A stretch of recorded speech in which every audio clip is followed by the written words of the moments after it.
It is the most sophisticated flying machine of its time, the Hindenburg, the largest airship ever constructed. Well, here it comes, ladies and gentlemen, and what a great sight it is. The Hindenburg was probably the most luxurious aircraft ever built. Zeppelin airships were on course to revolutionize air travel until a rainy day in 1937. It's burning, bursting into flames, and it's falling on the mooring mast. The first person I saw was on fire from head to foot. All the humanity and all the prejudice. If the weather had been clear, that fire would have never happened. On this episode of When Weather Changed History, how a passing thunderstorm changed the course of aviation.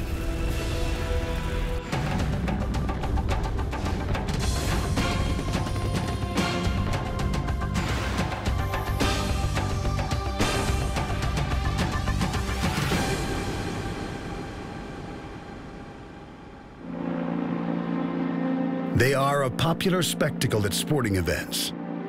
Giant blimps gliding silently overhead. Everybody looks up and they see this graceful, slow-moving, big object. And that seems to be something that people are just fascinated with. At one time, these floating giants were even larger and dominated the sky.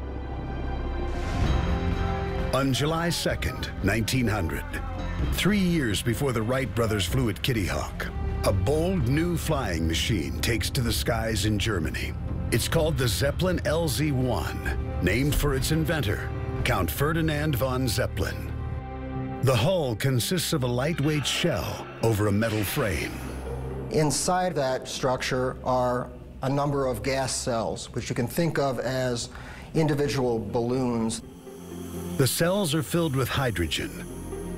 The gas is lighter than air, which creates lift, but is also highly flammable. Zeppelin knows predicting the weather is critical to his airships.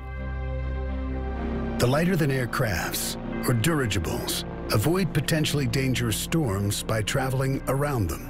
They were absolutely governed by weather and temperature and humidity and barometric pressure and the laws of physics.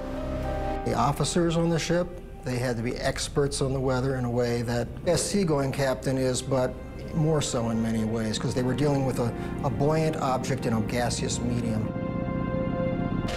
A former Army man, Zeppelin sells his aircraft to the German military. It's outfitted to become a bomber. In 1905, Count Zeppelin begins working with Dr. Hugo Eckener, a journalist and PhD who is fascinated by airships. Eckener became a Zeppelin pilot, became the best probably there ever was. Eckener predicts Zeppelins will make worldwide travel fast and convenient. Then comes World War I, which brings the Zeppelin to the front lines. The Germans outfit more than 100 airships as bombers. Zeppelins carry out raids on London and Paris. The Zeppelin airship really emerged from World War I ready to take on the world. At the time, propeller planes couldn't travel far distances, and it would be decades before jets made transatlantic flights. When Zeppelin dies in 1917, Eckener assumes control. He steers the company away from military designs toward commercial aviation. He wanted to build an international network of commercial airships. That was his dream. Now that Zeppelins will be carrying passengers instead of bombs, Eckener makes weather forecasting and safety his top priorities. Eckener set down some very solid rules. You didn't fly into thunderstorms. You did everything you could to avoid them. The Zeppelin command crew includes a meteorological advisor, as well as navigators. They didn't have satellites at the time. They didn't have radar. Even weather balloons were really just in their infancy. The The team communicates via wireless telegraph with crews aboard ocean liners, as well as with commanders at landing sites to learn about current weather conditions. Hugo Echner made a science, if not a religion, out of weather. One of Echner's safety first precepts. Rule number 1 was never blow off gas in a thunderstorm. To land a Zeppelin, hydrogen gas is released or valved. But in a thunderstorm, static electricity could cause the free gas to ignite. So Echner's rule is to wait out storms. The ship's lightweight design and ample fuel reserve enable it to stay aloft as long as it takes for the weather to clear. Helium had been discovered in Texas in the early 1920s. It is safer than hydrogen because it is non-flammable, but it's also scarce and difficult to extract. The U.S. has the world's only substantial helium reserves, and in 1927, the government passes the Helium Control Act, which prohibits exporting the valuable gas. The Germans have no other option and continue using hydrogen in their airships. Echner moves closer to his dream in the fall of 1931, when the airship named the Graf Zeppelin, or LZ-127, completes a series of commercial flights from Germany to South America. At 775 feet in length, the Graf Zeppelin is nearly double the size of the first airship. Its initial flights are a huge success. When most people went on a Zeppelin flight, the only thing they had ever experienced was ship, train, or automobile. They had never seen the world from the air before. I enjoyed the trip tremendously. This is so exciting that I can hardly talk about it. The airship takes passengers across the ocean in just 2.5 days, half the time of ocean liners. It flies around storms, ensuring a smooth, safe ride. With the counterclockwise winds, if you flew on the north side of it westbound, you could pick up some speed from that. With those same winds going eastbound, you'd fly on the southern semicircle of the storms. It's called pressure pattern flying, and the Zeppelins really pioneered that. The sight of a Zeppelin overhead is a source of tremendous pride for Germans, worn out from their country's defeat in World War I. The airship program was the equivalent of the space program. Hugo Echner was the most famous German alive at that time. He could have been president of Germany if he wanted to. But that wasn't his dream. He wasn't a politician. January 30th, 1933. Adolf Hitler becomes Chancellor of Germany. By October, Hitler establishes his regime, the Third Reich, and demands every German aircraft bear the Nazi symbol. Echner didn't want to paint the swastikas on his airships. He frowned on hyper-nationalism. But Echner wasn't stupid. He knew he was going to have to play ball with these people. The new government helps finance construction of a larger, more luxurious airship. The new craft, the LZ-129, is called the Hindenburg, named after Germany's president, Paul von Hindenburg. It is the biggest dirigible ever built, nearly 804 feet in length, just 78 feet shorter than the Titanic. The ship can reach a cruising speed of 78 miles per hour. It was very large. It towered over the sky wherever it went, just commanding the attention of onlookers everywhere it went. It was a wondrous thing to see. The Hindenburg steel frame is covered in canvas. 16 hydrogen cells are located throughout the ship. Diesel fuel is used to power 4 1,000 horsepower engines. The officer's control car sits in the bow, and passenger rooms take up the main hull. The Hindenburg features 25 double-occupancy passenger cabins, a writing room, a kitchen, a separate mess for the crew, a lounge, and a dining room with fine china. Beautiful, creamy china with a gold edging and the company logo, and lightly etched glasses to drink from. The designers also add a special lightweight baby grand piano to the ship's lounge. But Eckener's plans are complicated by international fears of the Nazi regime. Because of the Zeppelin's war history, both the French and the British imposed flying restrictions within their airspace. In February 1936, however, Eckener convinces President Franklin Roosevelt to let the Hindenburg land in the U.S. We had a very successful flight, I admit, under favorable weather conditions. But I am convinced, under all weather conditions, we will make the next flight with all regularity and safety.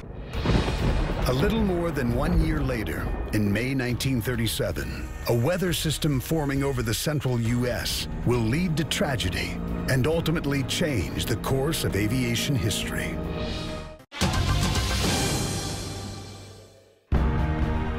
May 3rd, 1937, Frankfurt, Germany. 36 passengers board the Hindenburg for America. Their 3-day voyage will take them to the U.S. Naval Air Station at Lakehurst, New Jersey. Traveling on the Hindenburg is reserved for the wealthy. A one-way ticket is $400, the same price as a car at the time. Boarding the Hindenburg are two Chicago businessmen, Bert Dolan and Nelson Morris. Dolan is leery of air travel, but he agrees to join Morris on the flight because it will get him home in time to celebrate Mother's Day with his wife and children. Also aboard is German acrobat Joseph Schwey, a vaudeville performer. He's looking forward to reuniting with his family in New York City after a European tour. He's also carrying a movie camera and plans to film his trip home. At the controls is Captain Mac Spruce.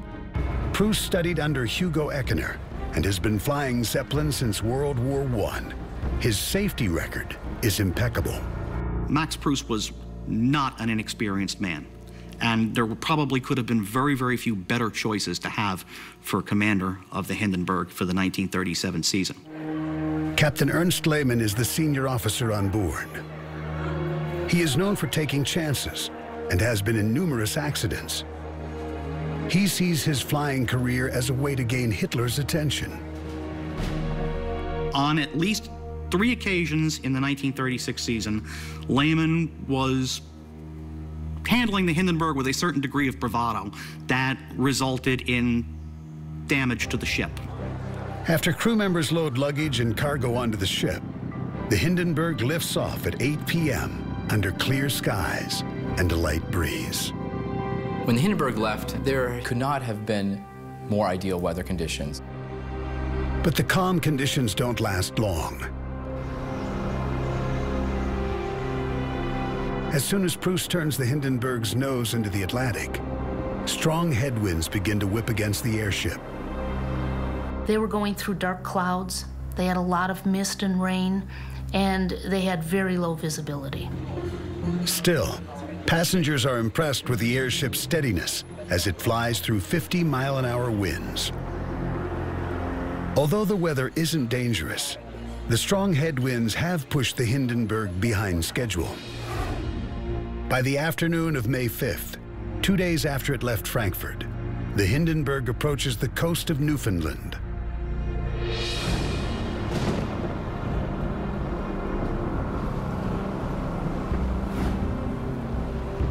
May 6th. The airship is already delayed, and storms across the eastern United States force Captain Spruce to proceed slowly. He kills time by taking his passengers on a tour of the East Coast. 3 p.m. The Hindenburg flies over New York City. The view from the Zeppelin is unlike any the passengers have seen. They marvel at the gleaming skyline, the Statue of Liberty, and the Empire State Building. From the ground, the Hindenburg is an awesome sight. New Yorkers crane their necks to get a look at the massive airship. People are very excited. People are honking horns in their cars. They're standing on the rooftops. You're close enough, you can see faces, and you can exchange waves. Captain Spruce proceeds slowly toward his destination, the Naval Air Station in Lakehurst, New Jersey. The command crew was certainly concerned about whether they were going to be able to get into Lakehurst, especially once they realized that there were thunderstorms all across the state that day. Developing clouds signal an oncoming line of thunderstorms and heavy rain to the west. As they pass, the temperature is 60 degrees. The storm clouds and the air around them are filled with static electricity. The rubber factories had actually had to close down that day because there was so much static electricity in the air, they were afraid it was going to ignite their stocks of carbon black. 6 p.m. The crews at Lakehurst are preparing for the Hindenburg's arrival. There are two possible ways to land the ship, high or low. The Hindenburg will make a high landing this visit. It requires fewer men on the ground because the ship locks into a mooring mast. A high landing was more economical because you didn't have to vent so much gas. You hovered above the mooring mast, dropped your mooring lines, the ship was connected up, and then it was hoisted down. But certain weather conditions, such as thunderstorms, can make this type of landing dangerous. A difference in electrical charges between the steel frame of the ship and the ground can develop, creating a spark of static electricity. A heavy rain falls at Lakehurst, soaking the ground crew.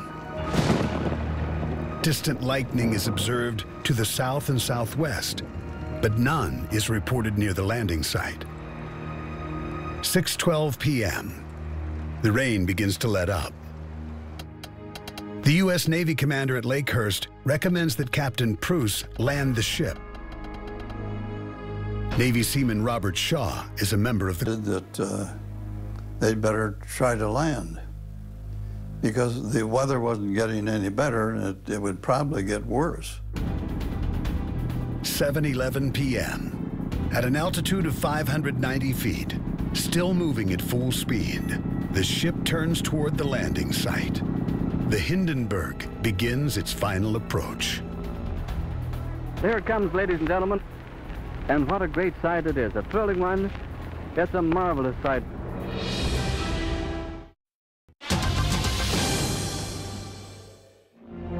What a great sight it is. A thrilling one. It's a marvelous sight. It's practically standing still now. May 6th, 1937, 7 p.m. The Hindenburg approaches the landing field at the Lakehurst Naval Air Station. A film crew is there to capture the Hindenburg's arrival. Its first North American landing of the 1937 season.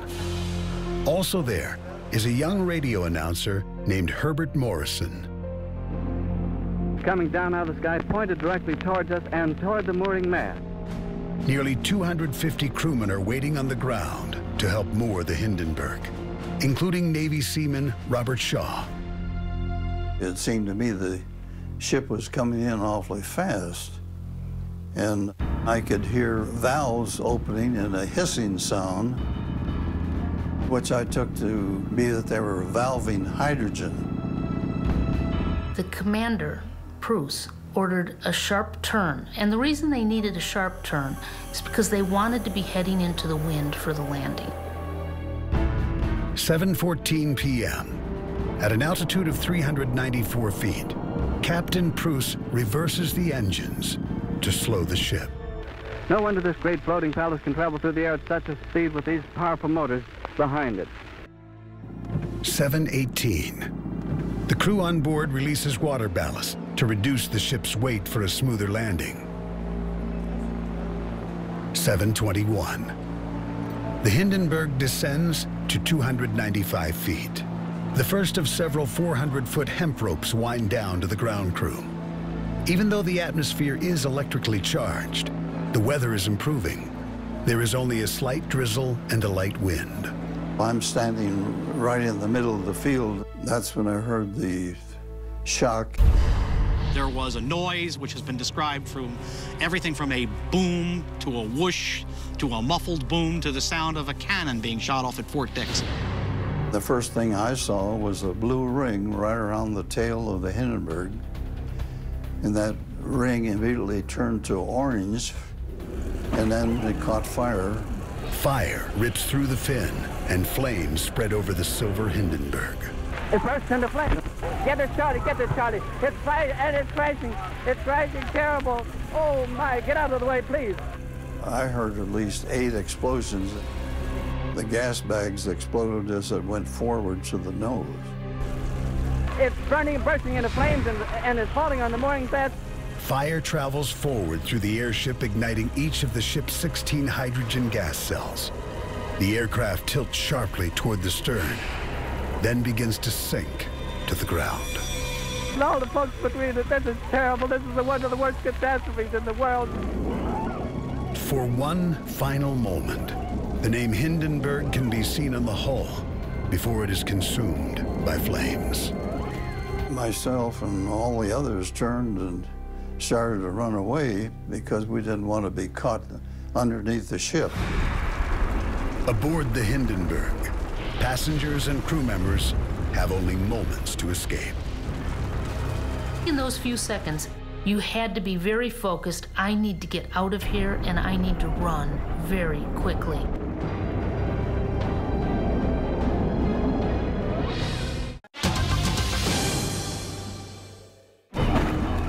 Or 500 feet into the sky, and it's a terrific crash, ladies and gentlemen. The smoke and the flames now, and the frame is crashing to the ground, not quite to the mooring mast.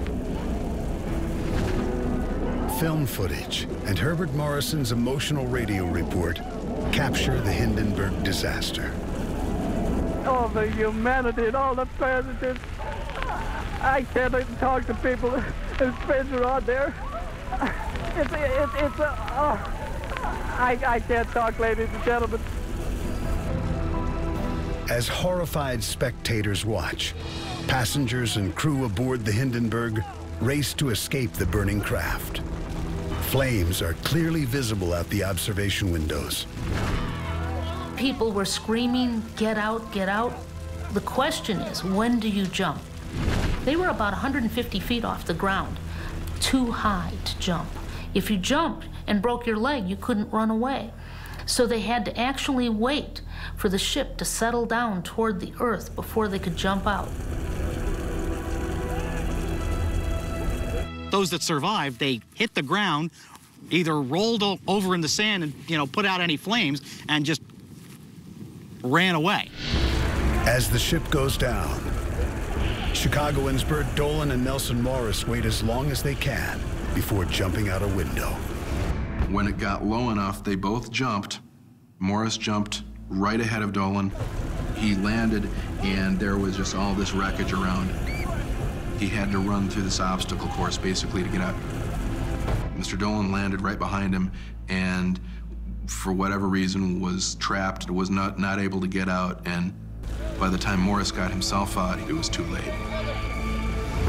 After smashing a window with his movie camera, acrobat Joseph Schwey jumps 40 feet to the ground. Passengers, crew, and debris fall from the Hindenburg onto the landing field. The ground crew starts to run because this gigantic thing above their heads is in flames. Out of the chaos, a Navy officer yells, "Navy men, stand fast. There's people in there. We've got to get them out." I turned around and started to run back in. It got very, very hot, and I ran in so far, and I had to turn back. Some of them would grab burning metal and not even feel it. Others would jump and later never even remember that they had jumped. The first person I saw was on fire from head to foot. I told him to get down on the ground and roll around, but I don't know whether he understood me, because I don't know whether he was German or American. A lot of the landing crew were absolute heroes on this day. They helped people who were jumping, and they helped people run away, and they went back for people. When the front of the ship hits the ground, Captain Spruce orders his men to jump out the windows of the control car. When people tried to leap out of the control car, it was so close to the center line of the airship that some of them actually were trapped under the fabric as it kind of fell down like a shroud.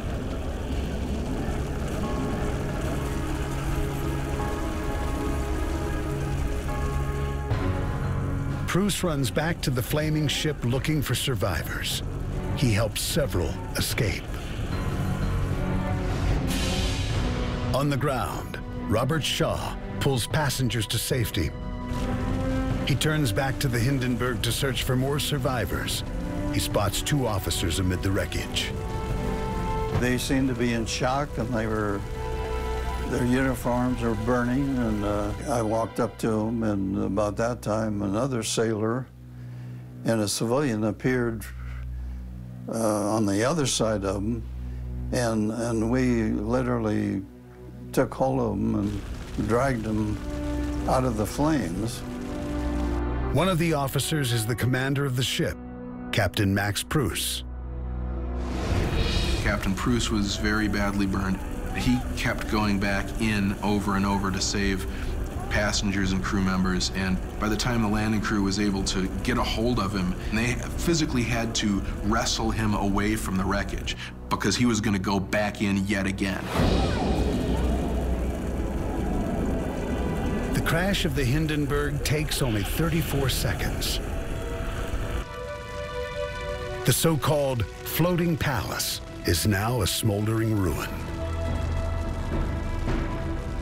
Flames are still burning on the landing field as rescue crews rush the injured to hospitals. Amazingly, 62 of the 97 people on board survived the fire. In some cases, people were horribly burned. In other cases, as they walked out without a scratch. Captain Spruce and Captain Layman are among those severely burned. In all, 36 people die in the crash, including 1 member of the ground crew. Chicagoan Nelson Morris escaped with minor injuries, but his friend, Bert Dolan, the man Morris had persuaded to take the trip, burned to death in the wreckage. Acrobat Joseph Spey suffered only a fractured heel and is quickly reunited with his family. Survivors later explain how they escaped the burning airship.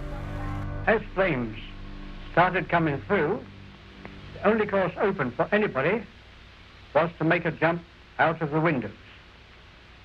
Upon reaching the ground, as quick as lightning, 2 men came and picked me up and escorted me away.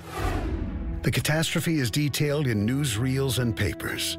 The Hindenburg Disaster quickly becomes an international fascination. Rushing to the rescue, the heroes of the tragedy dash in, heedless of danger, to help the injured to safety, while others, beyond help, perish in the flames. The German Zeppelin Hindenburg, queen of the skies, now lies at the Naval Air Station, a twisted mass of metal. May 7th, 1937. The day after the crash, investigators sift through the charred wreckage. Guards patrol the field and protect the perimeter of the accident scene. So the temporary morgue was established in Hangar 1. People were brought there for assistance. People were brought to the infirmary. Captain Mac Spruce is expected to survive his injuries. He had to undergo a lot of plastic surgery and was definitely deformed for the rest of his life.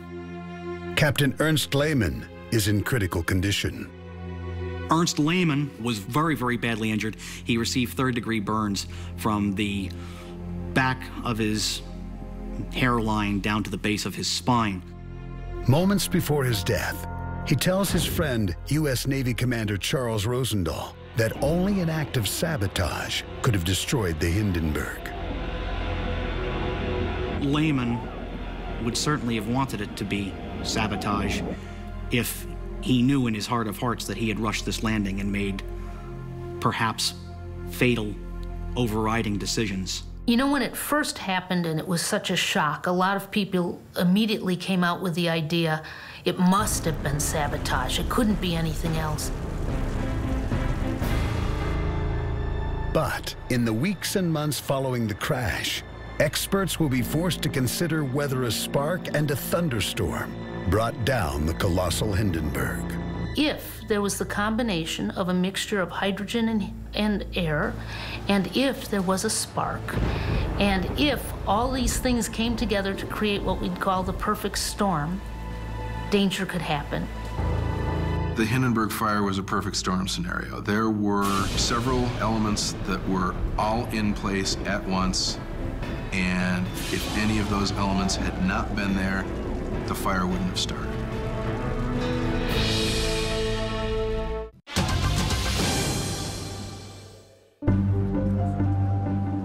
May 10th, 1937, Lakehurst, New Jersey.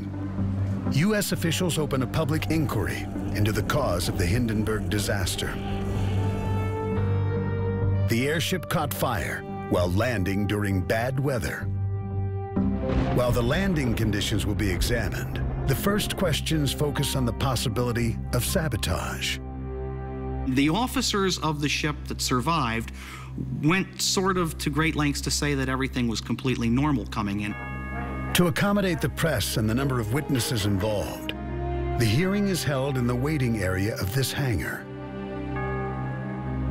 Dozens of witnesses called. People were all given a diagram of the airship, and they were asked to fill this diagram out as best as they could to illustrate where they first saw the fire and how it spread. One of the crewmen tells the commission he saw a bright reflection on the front wall of hydrogen cell number 4. Suddenly he heard a dull popping sound, like the sound of a gas stove being lit. And he saw a flash off to his right. Next, he says the cell ignited in the blaze. Instantly, the other gas cells started to disintegrate, one after another. Other witnesses on the ground recall vivid colors spewing from the airship when it ignites. They saw a mushroom cloud of smoke with colors of bright blue and orange-red. No two of them are alike. Everybody saw something slightly different. There are suspicions of American sabotage. One scenario is that Americans brought down the Hindenburg to spite the Nazi leader. Another theory suggests that it was Germans with anti-Nazi sentiments who rigged an explosion in order to take out the Hindenburg. German acrobat Joseph Spee finds himself in the center of the controversy. Some suspect he's a spy who uses his traveling act as a cover. FBI agents investigate whether Spee could have planted a bomb while he was feeding his dog, which was kenneled in the rear cargo hold. They question his friends and neighbors, but there's no evidence that Spee or anyone else sabotaged the Hindenburg. May 13th. Dr. Hugo Eckener arrives at Lakehurst to testify. He believes the fire was most likely caused by leaking hydrogen, which was ignited by static electricity generated by thunderstorms in the area.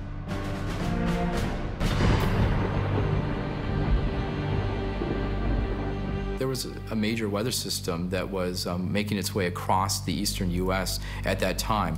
When you have a low pressure system and a cold front, basically these are areas of very unsettled weather. German investigators testify that the hydrogen leak must have been an accident. Pilots would never intentionally release hydrogen gas in bad weather. There was an ironclad rule, which is to be found in the handbook that Eckener wrote for Zeppelin captains after World War I, that you do not ever valve gas during a thunderstorm. But some experts believe the rule was broken, saying the Hindenburg crew might indeed have released hydrogen because they were in a hurry to land. The Hindenburg was scheduled to fly back to Europe that very night. The return trip was fully booked with passengers who planned to attend the coronation of King George VI of England. In order to make it in time, the ship would have to depart at midnight. There seems to have been a rush to make the landing at the time that it was carried out. The ship came in rather fast and made a fairly tight turn at high speed in order to line itself up for mooring, then another fairly tight turn.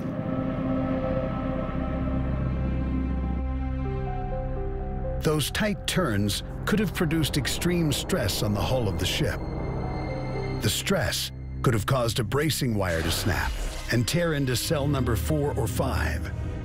As the flammable hydrogen leaked from the cell, it could have mixed with the air inside the ship's upper fin. All the elements were there for a hydrogen fire. There had been thunderstorms in the area. The ship was coming in through an electrically charged atmosphere. There were flickers of static electricity observed along the top of the ship. The theory was it ignited some of the hydrogen that was wafting up out of the gas vent. If it had been a little earlier or a little later, or any one of those factors had been a little different, the Hindenburg probably would have made a routine landing and many, many more flights. After the hearing, a German electrostatics expert conducted tests on the outer cover of the Hindenburg. He learned the paint was highly conductive. He never went public with his findings. There was actually a design flaw where the outer skin wouldn't distribute the charge evenly around the skin of the aircraft. As the Hindenburg traveled through bad weather, electrical charges built up on the exterior of the ship, which created the opportunity for what is known as a brush discharge, sometimes called St. Elmo's fire. It's often coupled with a blue glow and a hissing, crackling noise. This charge could have ignited the ship. It's a charge distribution. It's a positive charge and a negative charge, and most people are familiar with that effect. You might remember as a kid walking along the carpet and dragging your feet and walking up to your brother or sister or maybe your mom or dad and shocking them. When you have a sharp point, that charge distribution gets a lot more concentrated at the end of a mast. Sometimes it's seen on the edge of an aircraft wing.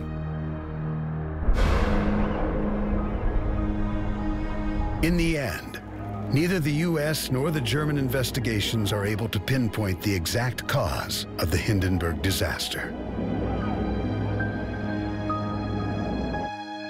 Zeppelin chief Dr. Hugo Eckener also had another secret theory he didn't share with investigators, a theory he carried to his grave about who was to blame for the Hindenburg disaster. When Eckener saw the weather conditions under which that landing had been carried out, he was extremely upset.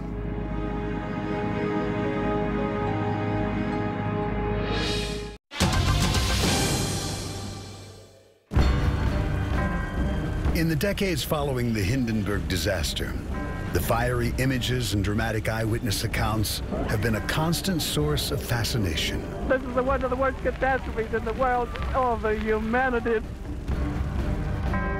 After all the speculation and investigations, one fact is clear. The weather at Lakehurst Naval Station played a key role in the airship's demise. But Zeppelin chief Dr. Hugo Eckener also privately believed there was something else to blame. Not only was it bad weather, he believed it was operator error. When Eckener saw the weather conditions under which that landing had been carried out and the type of landing that had been carried out, he was extremely, extremely upset. Eckener suspected the captains must have used bad judgment and released hydrogen even though storms were in the area. Eckener's protocol for this type of landing situation would have been to delay the landing until the conditions were completely suitable.